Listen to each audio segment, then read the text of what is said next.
NEET UG की तैयारी कर रहे बच्चे जहां अपने फिजिक्स, केमिस्ट्री और बायो के ऊपर फोकस करते हैं, अपने एक नीट के अच्छे परफॉर्मेंस की तैयारी करते हैं, उनके माँ बाप पैरेलल में यूट्यूब और सोशल मीडिया को इसलिए सर्च करते हैं ताकि वो ये समझ पाएं कि वो अपने बच्चे को एक अच्छे मेडिकल कॉलेज में कैसे एडमिशन करवा पाएं।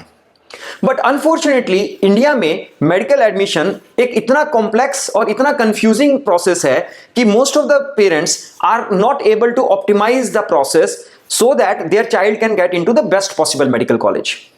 मैक्सिमम पेरेंट्स को ऐसा लगने लगता है कि मेडिकल एडमिशन काउंसलिंग का मतलब सिर्फ काउंसलिंग रजिस्ट्रेशन करना है और जो कॉलेज उसमें वहां पे आपको दिखाई दे रहे हैं उनको एक चॉइस ऑर्डर में डालना है। बहुत सारे पेरेंट्स को लगता है कि medical admission counselling is only about counselling registration and college choice filling. पर इस वीडियो में मैं आपसे बात करने वाला हूं कि आखिर मेडिकल एडमिशन काउंसलिंग के प्रोसेस में क्या क्या ऐसी प्रॉब्लम्स हैं जो बच्चे और माँ बाप अगर अच्छे ढंग से समझ के उनको ऑप्टिमाइज करेंगे तो कहीं ना कहीं वो अपनी एडमिशन को बेस्ट कॉलेज तक ले जा सकते हैं। अगर आप नीट नेविगेटर के चैनल पे पहली बार आए हैं तो मेरा रिक्वेस्ट है कि प्लीज इस चैनल को सब्सक्राइब कीजिए, क्योंकि इस चैनल पे आपको मेडिकल एडमिशन से रिलेटेड सिर्फ ऑथेंटिक और सही जानकारी ही मिलती है। Hi, my name is Rakesh and I am the founder of NEET Navigator, MBBS Lighthouse and NEET Manobal। इस वीडियो में मैं आपसे बात कर रहा हूं कि आखिर मेडिकल एडमिशन काउंसलिंग में आपको क्या क्या प्रॉब्लम्स और चैलेंजेस आ सकते हैं और कैसे आप एक अच्छी प्रोफेशनल एडवाइस से उन चैलेंजेस को ऑप्टिमाइज करके अपने बच्चे को बेस्ट मेडिकल कॉलेज में ले जा सकते हैं। जब हम मेडिकल एडमिशन काउंसलिंग के प्रोसेस की बात करते हैं तो बच्चे को नीट के पेपर के बाद ये एक प्रोसेस में पार्टिसिपेट करना रहता है और उस प्रोसेस में पार्टिसिपेट करके ही उस बच्चे को एक सीट अलॉटमेंट होती है और उस सीट अलॉटमेंट के बाद उस बच्चे को उस कॉलेज में जाके एक एडमिशन प्रोसेस कंप्लीट करना रहता है, तभी वो अपनी एडमिशन को कंप्लीट मान सकता है। इस वीडियो में मैं बात कर रहा हूं कि हमारे देश में आखिर मेडिकल एडमिशंस इतने कॉम्प्लेक्स और कंफ्यूजिंग कैसे हो जाते हैं। जब हम एक बच्चे के मेडिकल एडमिशंस को प्लान करने की बात करते हैं तो सबसे पहले पेरेंट्स के लिए यह जानना जरूरी होता है कि हमारे देश में मेडिकल कॉलेजेस का क्या लैंडस्केप है। अनफॉर्चुनेटली हमारे देश में आज के दिन में भी एनएमसी के पास इतनी ऑथेंटिक और सही स्ट्रक्चर्ड जानकारी नहीं है कि हमारे देश में कितने मेडिकल कॉलेजेस में कितनी सीट्स हैं और उन सीट्स के ऊपर किस तरह की अलग अलग रिजर्वेशंस अप्लाई होती हैं। आपको यह जान के बड़ी हैरानी होगी कि पिछले 4 साल से भारत के पार्लियामेंट में हर सेशन में यह सवाल उठता है कि हमारे देश में कितने मेडिकल कॉलेज हैं और कितनी एमबीबीएस सीट्स हैं, और इंसिडेंटली एनएमसी हर साल एक गलत इंफॉर्मेशन पार्लियामेंट में प्रेजेंट करते हैं। आपको सुनने में बड़ा हैरानी लग सकता है कि आखिर ऐसा कैसे हो सकता है कि हमारे देश में टॉप अथॉरिटी को यह नहीं पता है कि हमारे देश में मेडिकल कॉलेजेस कितने हैं। यह इसलिए होता है क्योंकि मेडिकल कॉलेज से रिलेटेड डाटा बहुत अनस्ट्रक्चर्ड फॉर्म में है। आज के दिन में बहुत सारे कॉलेजेस की परमिशन को लेके ईयर ऑन ईयर चैलेंजेस रहते हैं, इसलिए हो सकता है कि आपको यह ना समझ आए कि क्या इस कॉलेज को इस साल परमिशन मिल रही है या नहीं मिल रही है। साथ ही बहुत सारे नए कॉलेजेस हर साल अपडेट होते हैं। इसके कारण जो अगर आप आर्टिफिशियल इंटेलिजेंस सॉल्यूशंस पे या गूगल सर्च में जो कॉलेज लिस्ट देख रहे हैं वो हो सकता है कि आपको वो कंप्लीट लिस्ट नहीं मिल रही हो। नीट नेविगेटर ने जब मेडिकल एडमिशन काउंसलिंग के ऊपर काम करना शुरू किया था तो believe you me it took a lot of effort for us to standardise the list of colleges and their seats. और ये इंफॉर्मेशन अगर आपको सबसे ऑथेंटिक फॉर्म में चाहिए तो प्लीज मैं रिक्वेस्ट करूंगा कि आप नीट नेविगेटर के वेबसाइट पे जाइए और वहां पे आपको the most authentic and updated list of colleges आपको मिलने वाली है। सेकेंड स्टेप में जब पेरेंट्स ये जान लेते हैं कि हमारे देश में कितने मेडिकल कॉलेजेस हैं और कितने टाइप्स के मेडिकल कॉलेजेस हैं, उनके सामने एक चैलेंज ये आता है कि अब इन कॉलेजेस में अगर मुझे अपने बच्चे का एडमिशन करवाना हो तो मैं किस किस कॉलेज में एडमिशन लेने के लिए एलिजिबल हूं, उन कॉलेजेस का क्या कॉस्ट होने वाला है और उन कॉलेजेस में किस तरह की कट ऑफ्स होती हैं। ये डाटा भी जनरली पेरेंट्स गूगल या एआई सॉल्यूशन से एक्सट्रैक्ट करने की कोशिश करते हैं। अगेन प्रॉब्लम ये आती है कि ये डाटा इतना डिफरेंशिएटेड होता है, आपको ये नहीं समझ आता है कि जो कट ऑफ आप देख रहे हैं वो एक लास्ट एडमिशन की कट ऑफ है या वो फर्स्ट राउंड की कट ऑफ है या वो एमसीसी की कट ऑफ है या एक स्टेट की कट ऑफ है। क्योंकि एक ही कॉलेज में अगर मैं किसी भी लेवल पे बात करूं तो कम से कम 4 से 6 अलग अलग कट ऑफ्स हो सकती हैं। सबसे पहली बात, गवर्नमेंट कॉलेज में आपको एक एमसीसी की कट ऑफ दिखाई देने वाली है, एक रिस्पेक्टिव स्टेट की काउंसलिंग की कट ऑफ दिखाई देने वाली है। दूसरी बात, 4 राउंड होने वाले हैं कम से कम, इसलिए हर 4 राउंड में अलग अलग कट ऑफ एडमिशन होने वाला है। और तीसरी बात, बहुत सारे पेरेंट्स इस बात को लेकर के भी कंफ्यूज होते हैं कि जो डाटा उनके सामने प्रेजेंट हो रहा है वो किस कैटेगरी का डाटा है। बहुत सारे Instagram influencers just to attract the eyeballs वो आपको ऐसा शो करते हैं कि बहुत कम नंबर पे भी उनको एक बहुत अच्छे मेडिकल कॉलेज में एडमिशन मिल रहा है,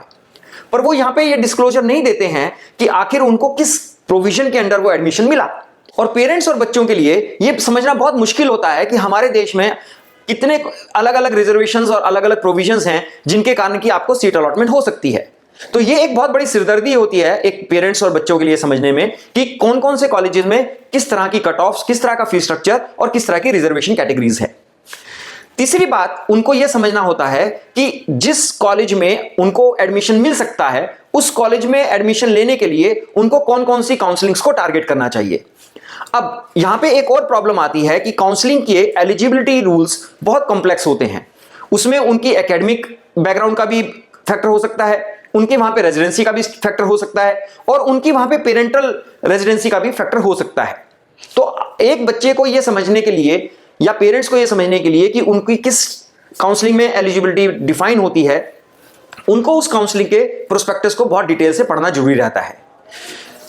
चौथी चीज, जब उनको यह समझ आता है कि इन काउंसलिंग्स में हम पार्टिसिपेट कर सकते हैं और हमें इन कॉलेजेस को टारगेट करने के लिए इन काउंसलिंग्स में पार्टिसिपेट करना चाहिए, next very very critical step that comes in is they need to identify कि कौन कौन से डॉक्यूमेंट्स उनको इस मेडिकल एडमिशन के प्रोसेस के लिए चाहिए,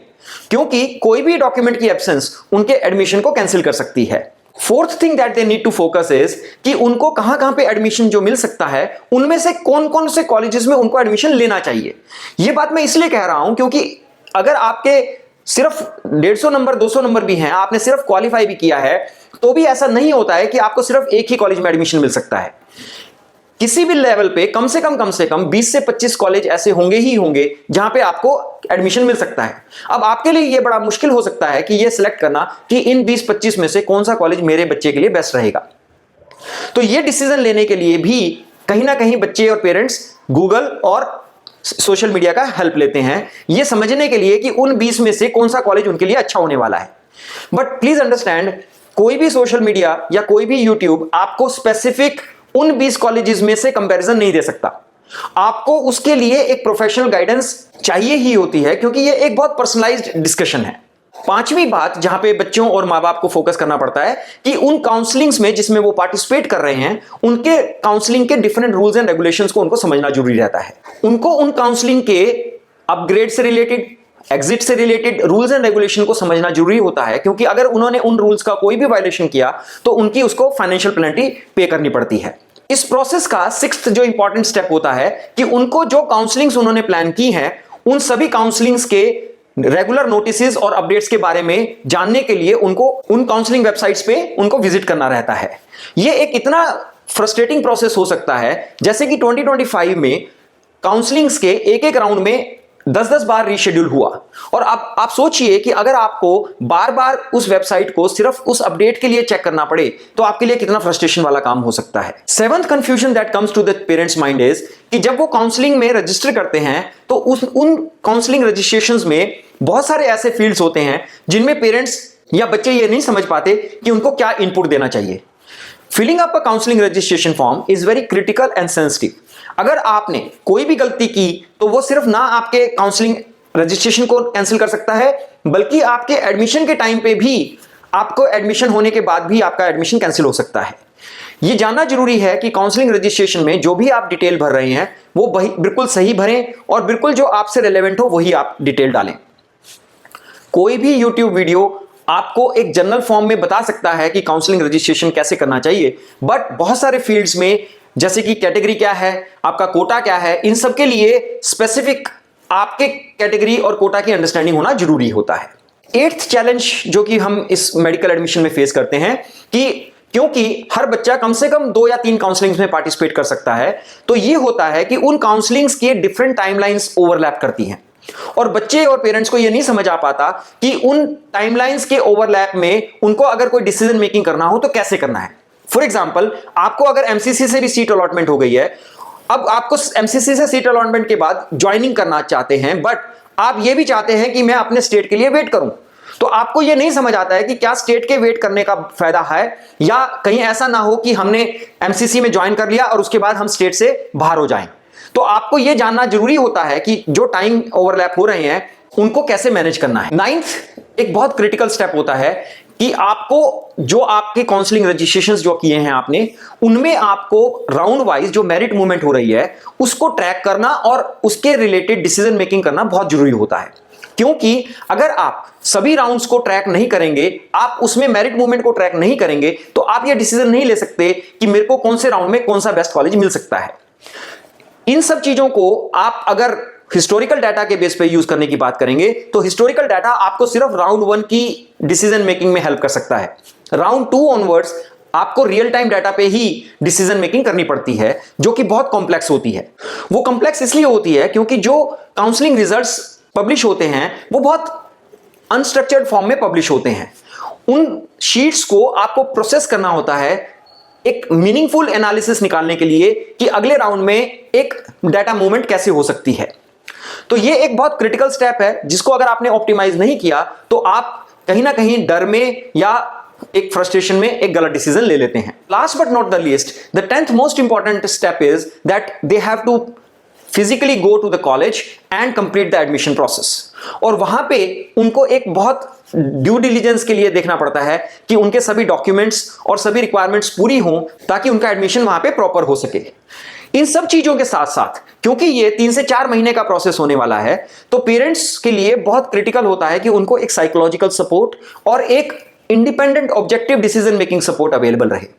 इसीलिए अगर आप खुद से जब काउंसलिंग मैनेज करने की कोशिश करते हैं या जब आप एक लोकल साइबर कैफे वाले से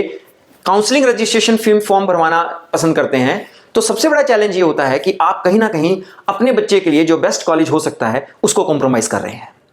और बिलीव यू मी, 6 महीने बाद जब आपको यह पता लगेगा कि आपके बच्चे के रैंक पे आपके बच्चे को जिस कॉलेज में आपने एडमिशन दिलवाया उससे कहीं ज्यादा अच्छा कॉलेज उसको मिल सकता था, वो टाइम बहुत फ्रस्ट्रेशन वाला होने वाला है। और believe you me, medical admission में जो आपने डिसीजन अभी लिए हैं वो उस बच्चे के अगले 50 साल 60 साल की करियर को इंपैक्ट करने वाले हैं। तो मेरी रिक्वेस्ट है कि please YouTube, social media, Google, in informations के बेस पे अपने बच्चे के मेडिकल एडमिशन के करियर के साथ बहुत ज़्यादा एक्सपेरिमेंट मत कीजिए। एक अच्छी प्रोफेशनल गाइडेंस, एक एथिकल प्रोफेशनल गाइडेंस, एक advance data analytics based professional guidance आपके बच्चे की ज़िंदगी में इतना बड़ा फ़र्क क्रिएट कर सकती है कि जो फीस आप एक प्रोफेशनल गाइडेंस के लिए पे करने वाले हैं वो बहुत कम नज़र आने लग जाती है। अगर आप एक अच्छी गाइडेंस के अंडर मेडिकल एडमिशंस को प्लान करेंगे तो rest assured you will be able to place your child into the best possible medical college. अगर आपको ये वीडियो यूजफुल लगा हो तो प्लीज़ इस वीडियो को लाइक और शेयर कीजिए। अगर आप एक एक्सपर्ट और एथिकल गाइडेंस लेना चाहते हैं तो प्लीज़ आप नीट नेविगेटर को कॉन्टैक्ट कीजिए, क्योंकि नीट नेविगेटर पे हमारा सिर्फ एक फोकस होता है कि उस बच्चे को उसके रैंक के बेस पे बेस्ट कॉलेज तक ले जा सकें। तो अगर आप अपने बच्चे को बेस्ट मेडिकल कॉलेज में देखना चाहते हैं तो आप नीट नेविगेटर की सर्विसेज को जरूर एक्सप्लोर कीजिए। So wish you all the best and thank you.